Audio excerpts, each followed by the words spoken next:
it's a years long journey. And I think sometimes we try to cram kids' reading education into that kindergarten, first, second grade year. And there's so many steps that precede the formal schooling years. So in terms of the lay of the land in the book, I talk about it as kind of the 10,000 foot view of how reading unfolds from infancy through early elementary school. Again, so that parents understand that the conversations they're having with babies and toddlers have implications for their academic achievement years down the road. So I wanted people to understand that talking to babies, even before they can use words in response to you, is so important. So treating those coos and babbles as conversation. So in one of the chapters, I just walk through in increments of 6 to 12 months, what's going on with kids developmentally and how you can support their future literacy through oral language and also through interactions with books. So talking about even when a baby chews or tosses a book, how that is an important kind of learning and development.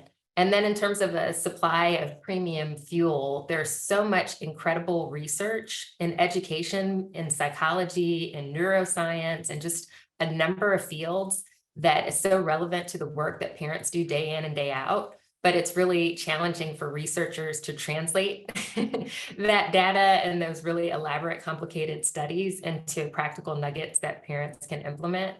So in the book, I emphasize the importance of parenting in a way that's informed by research, just because there's so much that we can't understand about how kids learn and develop just by watching them. But if a researcher is studying their brain, they're getting some insights into those connections and the brain structure and all those things.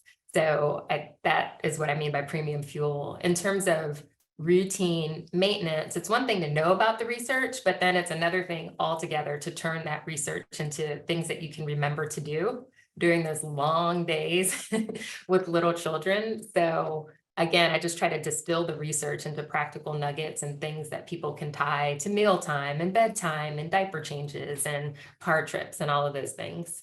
And then in terms of roadside assistance, I also emphasize through the book this idea that there is a lot that parents can do when we're told that it's impactful and when we're supported in doing that. So roadside assistants are your librarians, your parent educators, your pediatrician, all the people in your village who can support your education as a parent, but also your ability to nurture and teach reading to your child.